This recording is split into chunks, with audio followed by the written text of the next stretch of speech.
Liz Larson. And I'm Bill McKenna. And together, we created the Cogno Movement System.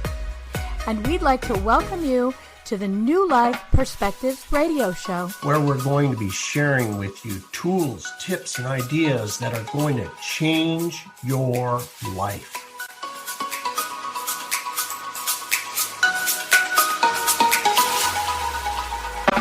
Hello in UK Health Radio Land. I'm Liz Larson, and I'm here with my friend, Bill McKenna. And we're the hosts of the New Life Perspectives radio show here on the UK Health Radio Network. And we're also the pair that created what, Bill McKenna? The Cogno Movement System. Yeah, we sure did. So we're so happy to be here with everyone on UK Health Radio and everyone else around the world. And we had a talk, Bill and I were always chatting with each other about how to rewire not only your brain, but your subconscious. And there's an argument even that we're rewiring your consciousness. So it's a very interesting subject. We wanted to share with you guys really the why this is possible quickly. So let's start, Bill, with a lot of people in a lot of different modalities, including things like yoga, meditation, and other things, talk about rewiring your brain, but it's often with a lot of repetition, days, weeks, months, 10,000 hours to rewire your brain. And our argument is that it can be done almost instantly. So let's start talking about that. What is it that's different about what we do? Why is it possible to do it quickly? And why do other people say it takes so long? Okay. Well, gosh, this is, such an interesting subject. And, things we wish we knew 50 years ago, right? Would have created a whole different life experience for ourselves. So I think to kind of set the backdrop so that everybody's on the same page, the subconscious controls 95% of what is going on in our lives. If you want to know what's in your subconscious, simply look at your life. Am I fabulously wealthy? Am I in shape? Am I eating foods that are healthy for me? Whatever it is. Are my friendships filled with fun and joy and closeness, or do I find myself estranged repeatedly? Whatever is going on in your life, especially if it's a repetitive cycle. Maybe it's boom bust in different aspects of life. Or if life has felt like a struggle, like I need to work hard to make any progress, or I have to fight for love, or I have to fight for the affection and the love of somebody else, or fill in the blank for yourself. Whatever is going on in our lives, that is rooted in our subconscious. So the old method that Liz was talking about is how I grew up. Repetition, right? The way they stated it was repetition is the mother of learning. That I grew up with that. Now, that certainly is one way. For example, martial arts, right? You do the exact same move 10,000 times, and now you become an expert at that one move. Everybody's probably, at least in the United States, there was a movie back in the 80s called Karate Kid, right? A wax on, wax off, wax on, Danielson, wax on, wax off. So he was taught through repetition of waxing a car or painting a fence, different moves that he did repeatedly until the point that they became automatic. And what Liz brought out is these automatic responses. Now, one of the things that we know today is that the subconscious has a dirty little secret. And that is that it uses our physical body's neurological system to express itself, to get you to do what it wants you to do. Oh my God, how does that work? Well, I got a feeling. And it happens so fast and so subtly with this feeling, like maybe that feeling, if you think about it for you, like, oh, don't approach those people. They're going to judge you. Or I want to approach that potential person to date, but oh my God, they're too good looking. Oh, no. That's not going to go well. That's out of your league. Or maybe you're in sales and your business prospect. Don't call them. That's going to, don't say this to them, whatever it might be, you get a feeling and then you act according to the feeling. So Liz, tell us that. I just wanted to set the stage there. Hopefully that helps everybody to get onto the page. 5% of our lives are controlled by the conscious. Like, I'm actively making my decision. But what's the next step there, Liz? Well, I actually want to add to what you were saying, Bill. The subconscious, in our language, we really say the nervous system is the subconscious. But it's one of those things that does control things that we don't think about. They just are who we are. So our values is one of those. We think that our values are something that is learned, and that's true. But many times it's passed down through our genes as well and experiences. So our subconscious handles our value system. So if you think about it for yourself, what's most important to you? Sometimes we call these our morals, even.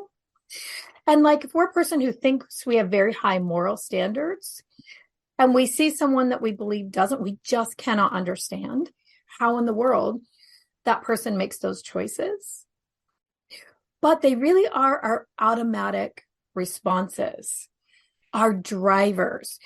So if you think about the things even that you like, foods, for example, what's your favorite food? Any idea why?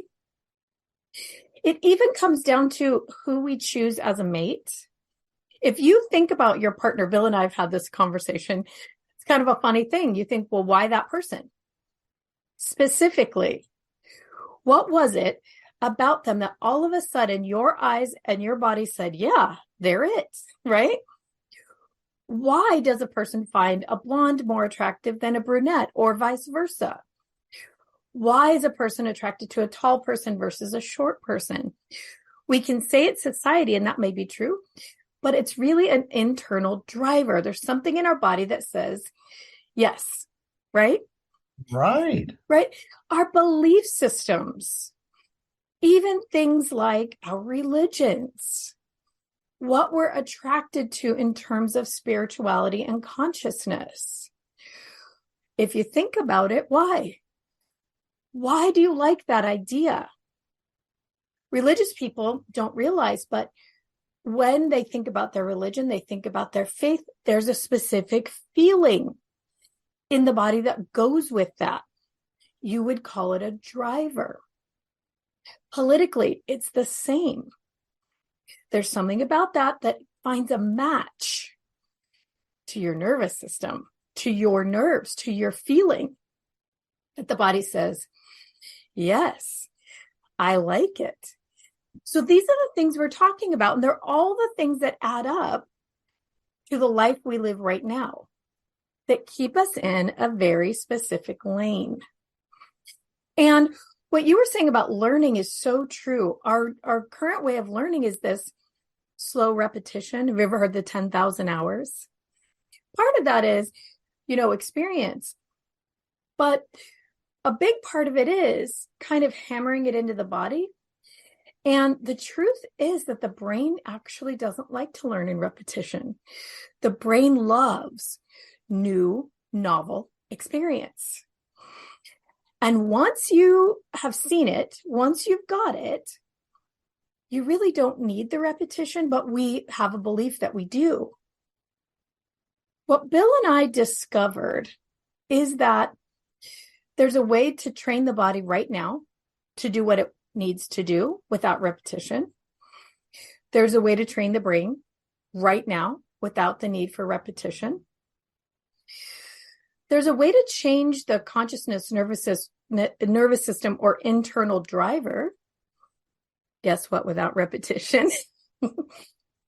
It's very, very quick. And there's a mechanism to it. So that's kind of what we wanted to talk about today is why. Why do we think that repetition was instituted for learning? How did we get away from being able to just see something and know how to do it? Why did we get away from, why is it so slow? Why did our consciousness, our nervous system, our subconscious become so slow at taking on information and changing? And really, is that the future as well? What do you think, Bill? I can't wait for the next part of this this episode here on UK Health Radio. This is a fascinating subject because we're talking about super learning in all aspects of life, whether it's relationship, athletics, whether it is academic. Let's take a quick break and we'll let UK Health Radio have a word from our sponsors. Take it away. UK Health Radio, the station that makes you feel good.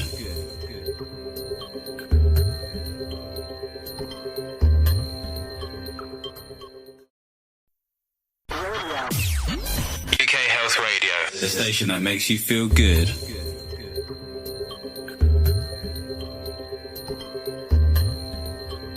So we're back and we're talking about super learning, about the need for repetition or not, and how it's possible to change not only learning, but consciousness, cognition, automatic drivers, the things that push us forward in life, movement. How is it possible to make it really, really, really fast? You said something, Bill, before the break, relationships. Now, this is an interesting one because in psychology, we believe that we had to talk about our problems, right? Rehash them, get them out.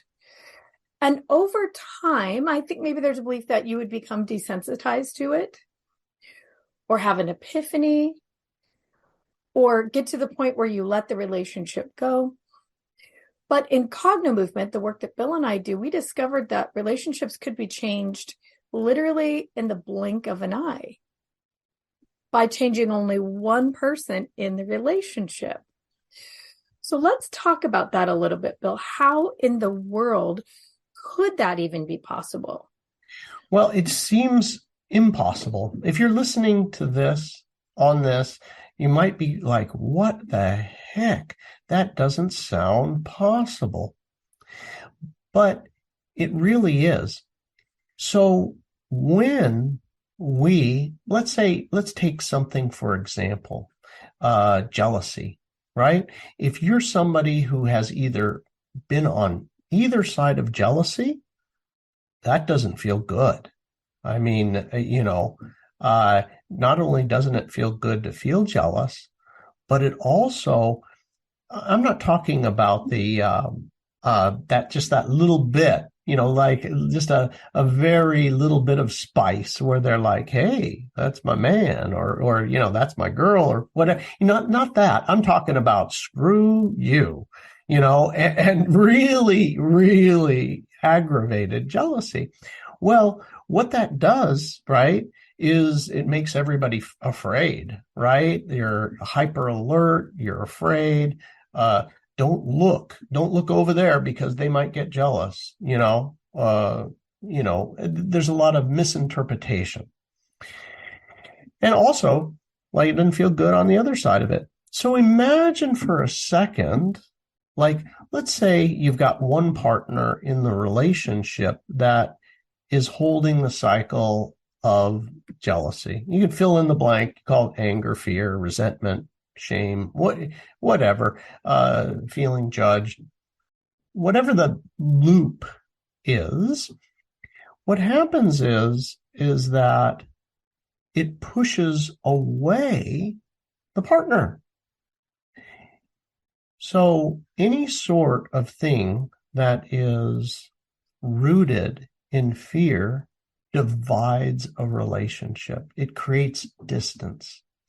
And anything that comes closer to a derivative of love, meaning compassion, understanding, right? These things will bring someone closer together. Vulnerability met with compassion. All right. So, Bill, let's get into the mechanism, though. Everything you're saying is accurate. But there is a mechanism. There is something different that people need to know. So in the past, you would go to someone or you talk to a friend and they would try to help you change your brain, change the way you think. If you could just feel more compassionate, if you could just see a new perspective. But trying to change a mind that is set is it's like fighting with a toddler or a terrorist. I mean, you might as well give up. But there is a way to change the way the body runs around a subject. So what we have to do is go back to basics. We have to change the way we think about how thinking actually happens. What's the mechanism? The mechanism is that the body has a certain feeling that the limbic system creates. The limbic system is the part of the brain body responsible for keeping us safe, keeping us alive. It's our automatic response to things like a lion on your butt, or getting out of the way of a bus coming your direction. It's responsible for that. But what people don't know is it's also responsible for all of our everyday reactions. So how is that created? The body, has an automated response, a signal that has to react right now to whatever the stimulus is. So if it's jealousy, the body has a feeling, and it sends an electromagnetic, hormonal, and chemical current to the brain. Now, the brain's the processor. It goes, wait a minute. I know that set of feelings. That's trouble. Or I know that set of feelings. I think that's love. May not be, but you think it is. So then the brain says, okay, yes, problem or not problem, and sends a signal back down to the body to say, okay, either run like hell or you can hang around because it's safe. Then the body sends another signal back to the brain, and round it goes. But what does an electromagnetic current that goes round and round, what does that create, Bill McKenna? So it's so interesting, right? What you're talking about. When this field, right, this electromagnetic field is also coupled with a chemical, you release actual chemicals that are picked up by others. Now, you've heard of a dog smelling fear, right? Now, the best way to describe this is, let's say you're in the grocery store, right? And you're walking down an aisle or wherever. You're like, oh, them. Oh, you can feel it. You walk by people, you probably can sense either anger or fear or despair, right? They're not saying anything to you. And this goes beyond their posture. You can literally just feel it.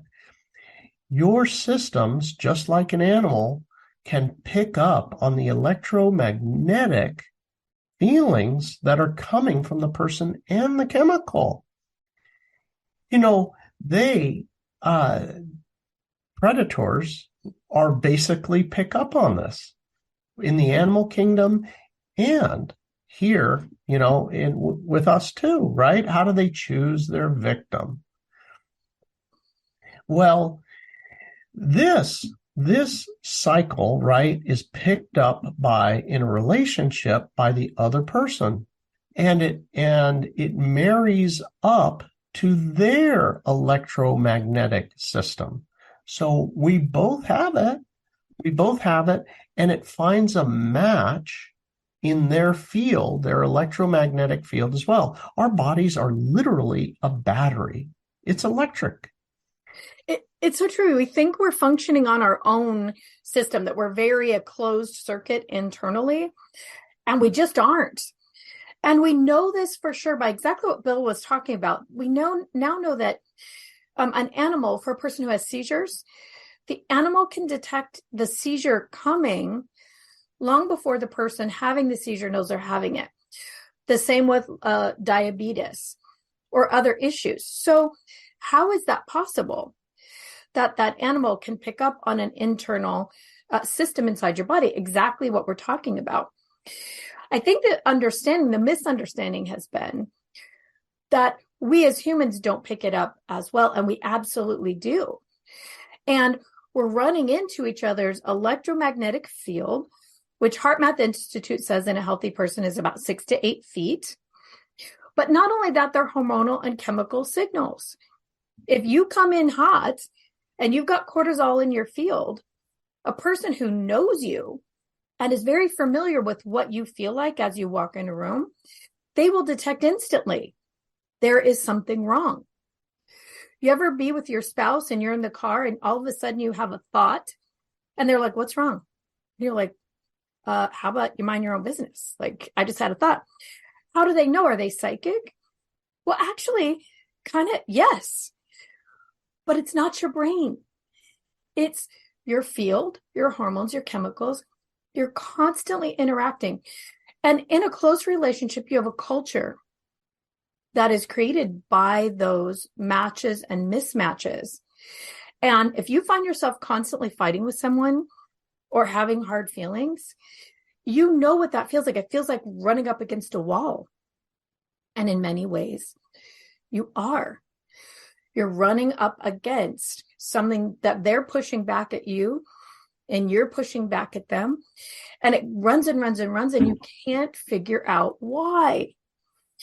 So how is it changed, Bill? And how can it be changed quickly without this need for long, drawn out conversations, apologies, How can it be changed so quickly? And everyone who's listening, we've seen it changed instantly. And we are talking about lifelong problems. So why is that possible, Bill? So remember in the conversation, we were just talking about, both have these electromagnetic fields. And I do this and you do that, right? There's a loop going on. Well, that loop turns out there is some sort of glitch in my neurological system, right? The definition of a neurological system is that it is the carrier of an electrical charge. That's what the neurological system does. It transmits electrical charges up and down and throughout the body. So, in very simplistic terms, imagine if you pruned that useless neurological connection or made a better, more profitable neurological connection within your system. You basically cleaned up that glitch in the circuit. Well, wouldn't that emanate out into your field? This electrical field around you. And wouldn't you produce a different chemical? Everybody here has had some strong emotion. You've got your go-to dance move: anger, fear, worry, jealousy, resentment, shame, sadness, depression. Whatever that is, that's your signature dance move, shall we say. And imagine if that circuit in your body wasn't misbehaving, and now you're going to be absent the feeling, which is absent the chemical. You produce different hormonal chemicals which emanate out into your field. So ultimately, what happens is the person on the other side, you're no longer transmitting the signal anymore. It's like, wait. There's no more connection here on that issue. It's just gone. And when this happens, and the issue is gone in the other person, there's nothing to cling on to in the other. And what happens is the most bizarre of consequences. And when I say bizarre, on a weekly basis, we hear the same story. Put a different name in, fill in the names, Sally and Michael, whoever, son and daughter, father and son. And the story goes something like this. The person, let's say a parent or the child, has a estranged or strained relationship with their relative, and they do a cogno-movement session where the neurological connection is cleaned up, right? And within the session, or immediately after the session, what ends up happening is the phone rings. Literally, I tell people now, hey, turn off your ringer and stow the phone, because we're going to get through this without having the interruption. And the reason being is because the other person feels the release, and it sounds bizarre, and they start calling, and they're like, the conversation goes something like, hey, I know that for the past 40 years that I may have done some things to hurt you. It just occurred to me. And I am so sorry. Like, it's so crazy. Think about it. We've had ones that are the child thinks their parent's a narcissist, and they've got all the evidence lined up to support it. And they collapse that story inside themselves. And all of a sudden, they have epiphanies that, you know what? My mother actually did love me. She does love me. And she is expressing it in a different way than I could accept. And now I see it. And then here it comes, the phone call. Yeah. Bill's not exaggerating. You can almost expect that text or the phone call during a session. I would say nearly half the time, the person during the session, immediately when that pattern is collapsed in their system. So our technique, cognitive movement, literally collapses the pattern in the body remember I said between the body and the brain, sending a signal back and forth, creating a field. We simply show the body how to shut that off very, very quickly. The minute it collapses, there is a ding on the text. And what is coming back is this wave of love. It's very often, I really think you're an amazing human. I love you so much. I'm so proud of you. And that text may have never come ever in their whole life. Those words may have never come out of the relationship like that. But we had one in our cognitive movement family recently that was so precious. Bill was working with a little guy, kindergartner, who has autism. And his buddies in school, they didn't really want to hang out with him, did they, Bill? Oh my God. Oh my gosh. My gosh. I got to show you everybody. I'm going to see if I can't pull this up. Well, now remember, we're on radio, so you got to describe it to everybody. Okay, I'm going to describe this to you. So there is a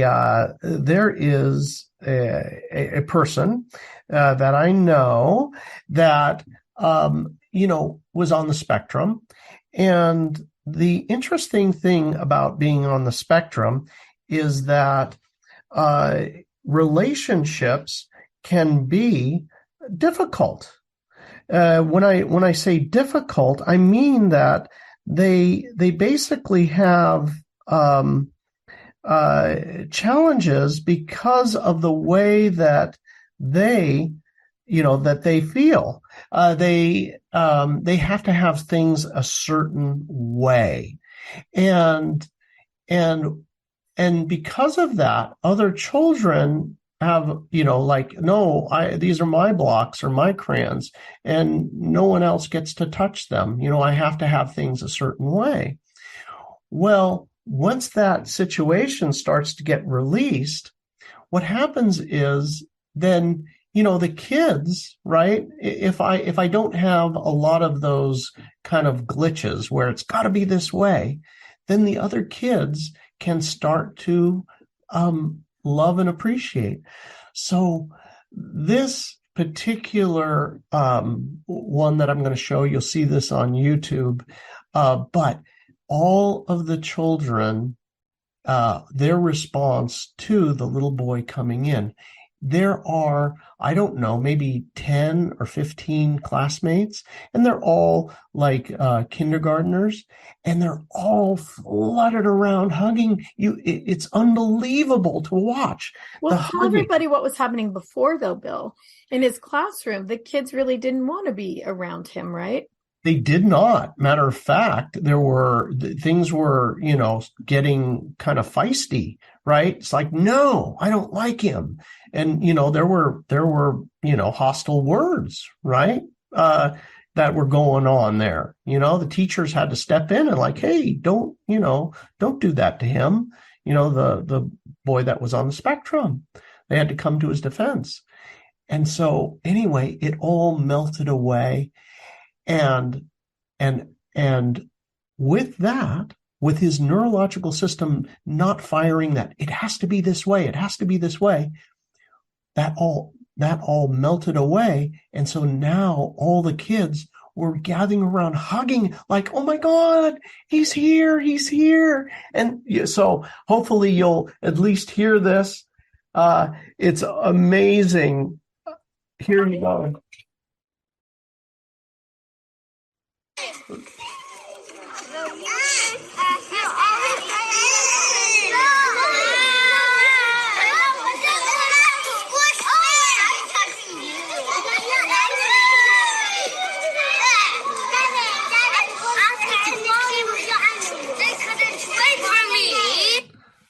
He said they couldn't wait for me. And what we're seeing is a little boy just being mobbed by kids hugging, and they were waiting for him. They're waiting to arrive at school. But the thing about this, Bill, is you weren't working with him on friendships, right? You were working with him on little behavioral, actually trying to get his brain a little more harmonized, right?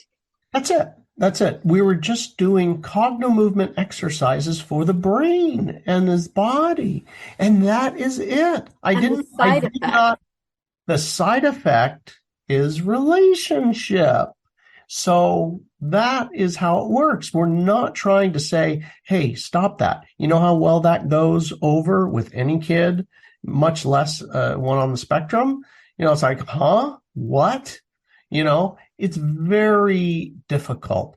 So approaching it straight up from the neurological perspective with these exercises, these cognitive movement exercises, you can get the neurological system to release. Anyway, we are a little late for our break with UK Health Radio. Take it away. UK Health Radio, the station that makes you feel good.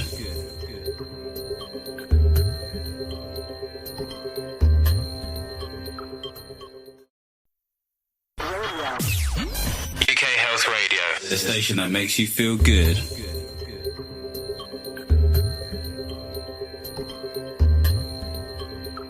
And we're back. So let's talk just a little bit more about how this is possible. So we were talking to you guys about this field that's created, but it's not just electromagnetic, it's hormonal, it's chemical.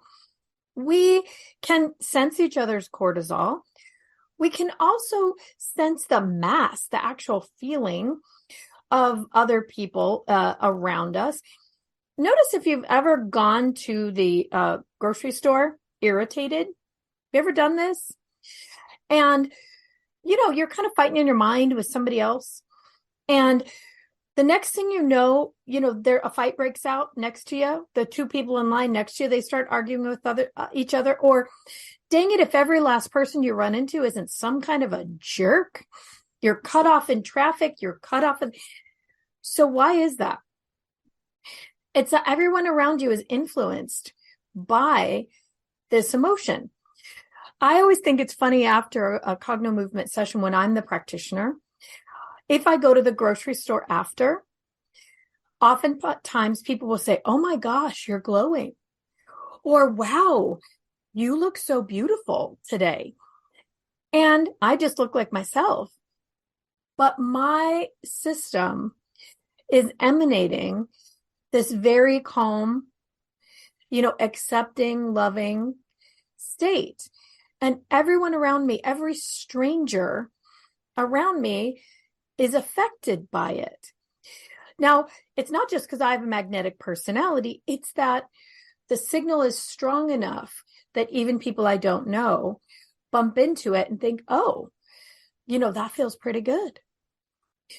So the how is simple.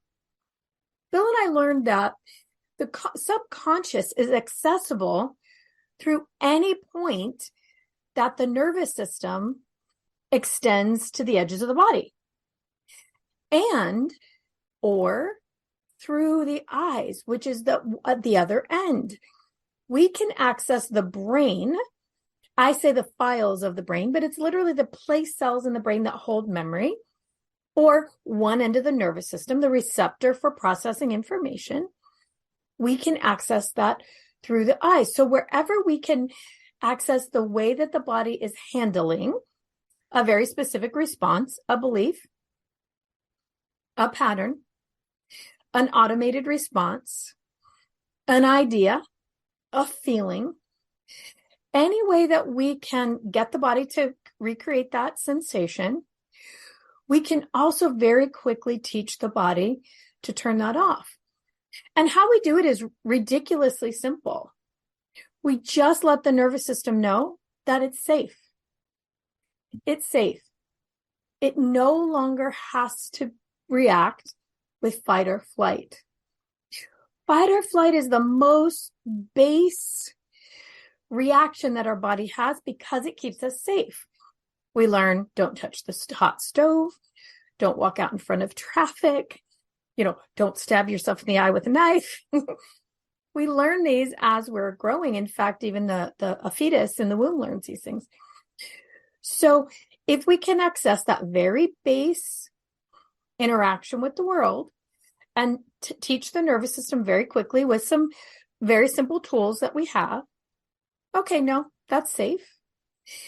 Then what the body does with it, and it's the whole body, it's not just the brain, and that's what's the revolutionary idea. The whole body simply lets go of that pattern because it knows it's wasted energy. Oh, we don't have to be afraid of that. We don't have to fight. We don't have to run. Okay, it lets that go, and it lets go of sending energy to that pattern. It's exactly like deleting a program from a computer. Once you delete a program from a computer, it doesn't keep looking for it. It doesn't keep trying to run it. It's just gone. So the driver's deleted. And like our little kindergartner that Bill was working with, harmonizing the brain and the body does exactly that. It tones down that fight or flight response. It teaches the body instantly, not through repetition, but instantly, oh, you don't have to be in fear over that. You don't have to send energy to that. And that cyclical pattern that creates a field, brain, body, brain, body, brain, body, it's just gone. It doesn't exist anymore. It's dissolved. So in his little case, the signal that was sending out, maybe you should stay away from me. Maybe you might hurt me. Maybe you might make me uncomfortable. It was gone instantly. And his little classmates felt it over a distance. Somehow their little fields knew, hey, we love him, actually. Let's wait for him and mob hug him. The other thing that I find fascinating about this, Bill, is this little guy, he's on the spectrum. Many of them don't like to be touched. They don't want to be in close proximity with people. Sometimes it even hurts them. He was so receptive. Right. That mob hug, right? Yeah. It was one, and they were lined up around him, like, give me space. Everybody was like hugging him. Like, you could feel the, you can't tell a little kid that age, kindergartner, go do that, they all just ran up, and it's like, oh my gosh, I'm so happy to see you. It was so great to, as I say, how would you like that to be the start of your day, where you're getting mob hugged, like, oh my God, I'm so happy to see you, Liz. Oh, it's Liz is here. Yeah. I mean, how would that start your day, Right? Right? Well, and I want everybody to think about that. How does that resonate throughout the school, for one? Now, that teacher is not having to worry and be upset about whether or not the little guy is going to be okay, And then the love of that, if you could see the video, if you're watching on YouTube, you'll see it. But on radio, the love of it just emanates. That teacher's going to go home and have a better day. Those kids are going to go home and be better with their parents. The school likely felt a huge sigh of relief that day. It's amazing. We always say when one person has this ability to change their body, turn off fight or flight around a big subject, when one person has a cognitive movement session, which relieves a lifelong trauma, it changes about 1,000 people, because we have that much influence. We interact with everyone around us constantly. And this new sweetness that emanates into the field changes everything. But it doesn't just change the relationship. It changes the way your mind works. So your thinking is more clear. Creativity goes through the roof. I mean, ideas, inspiration, because the body really has the energy now for all those things that were always there. Everything is sharper, crisper. People say that colors look differently. Vision's sometimes better, right? Some people's psychic abilities go through the roof. Sleep is better. I mean, the list goes on and on. Focus is better. Overall mood is better. And these are all side effects of very, very, very quickly teaching the body, the nervous system between the brain and the body, to no longer be in a fight or flight situation. So we just have a few minutes left, Bill, but I want everybody to have just a really simple, basic experience of this. Would you give everybody just a taste of what it would be like to feel in their body and then have a little bit of a relief from it? Okay, so here's a simple technique to just see if this feeling changes at all. I want you to simply think about someone in your life that's maybe a challenge. And what you're going to do is you're going to pull both ears forward, kind of like Dumbo. Flop both ears over. Take your hands and pull both ears forward. And then what you're going to do is you're going to look down. Keep your head straight and level and look down at the floor. Move your eyes left and right. Think about the person and move your eyes left and right across the floor. And you're going to move the eyes a little bit higher, like just a little nanometer higher and a nanometer higher. You're focused on the person, and then you're going to move it just a little higher. You feel how you feel about that person, and you're going to move them a little bit higher, all the way left, all the way right. Move them a little higher, all the way left, all the way right. And now you're going to move them all the way up across the ceiling, from left to right across the ceiling. Breathe as you go. And as you're here across the ceiling, is there any new idea that comes? If you move slowly, that's the best. Any new idea as you're running across the ceiling? Something that you just hadn't yet considered. Breathe as you go. Breathe across the ceiling from left to right. And let go of your ears. Close your eyes. So everybody, that was literally, 2 minutes. And if you didn't catch it, rewind and do it again. But if you really want to experience this in a deeper way, go to Cogno Movement, COGNO, and the word movement on YouTube. And you will find there replays of what's called Cogno Hour. And they're little mini sessions, about 20 minutes, where you could actually experience this in full and have one of these changes for yourself. It is astonishing what can happen in that very, very short time. And we'd love for everybody out there to have this experience of changing something that's a real driver in your life, that has you reacting in an automated way that isn't so resourceful. Once you experience it even one time, our hope is that it will change forever. Your understanding about how your body, your system, how your life works, and how your interactions work with everything around you.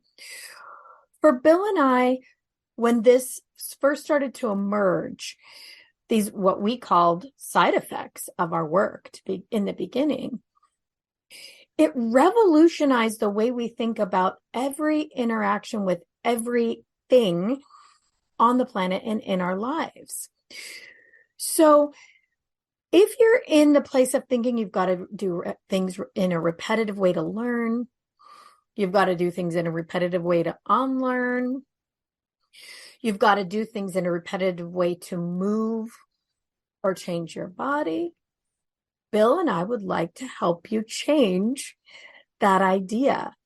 And the best way to learn something is through experience. And it can be instant. I think that's the moral of the story for us today. So cognomovement.com is our website.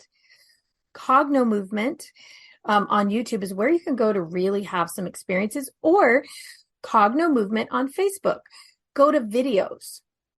When you go to Facebook, go to the tab that says videos, and you can find a lot of ways to actually experience this. Bill and I also teach practitioners. So if you're somebody out there who's thinking, man, this would work amazing in my field, this would work amazing with the people I work with already, we'd love to talk to you about joining the Cogno Movement family and learning this technique. Thank you all for joining today. Free books at cognomovement.com. Suffering is Optional, and the Tiny Book of Big Manifesting. All right. Thank you all.